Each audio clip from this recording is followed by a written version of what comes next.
Welcome. If root 2 is equal to 1.414 value கொடுத்துருக்காங்க, the square root of root 2 minus 1 by root 2 plus 1 பாருங்க சம்ம எடுத்துக்கலாம். root 2 minus 1 by root 2 plus 1 இங்கே கீழே plus இருக்கிறதுனால இதை மைனஸ் மாற்றி மேலே இங்கே கான்ஜுகேட் எடுத்து மல்டிப்ளை பண்ணுங்க. root 2 minus 1 root 2 minus 1. So இங்கே root 2 minus 1 root 2 minus 1 2 times இருக்கிறதுனால root 2 minus 1 whole square by இது a plus b a minus b a plus b a minus b எதுக்கு சமம்னா a square minus b square சமம். So a வந்து root 2 square minus b வந்து 1 square.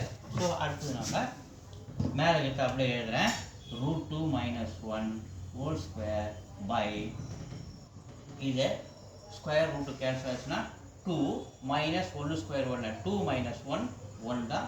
So அதை அப்படியே நம்ம எடுத்துக்கலாம். root 2 minus 1 whole square அப்படியே வச்சுக்கலாம்.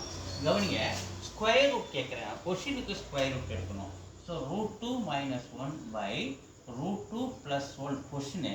ஸோ நம்ம கொஷினுக்கு ஸ்கொயர் ரூட் எடுக்கும்போது வந்த ஆன்சருக்கு நம்ம ஸ்கொயர் ரூட் எடுக்கணும். ஸோ அப்படி ஸ்கொயர் ரூட் எடுக்கும்போது root 2 minus 1 ஸ்கொயர் இல்லையா.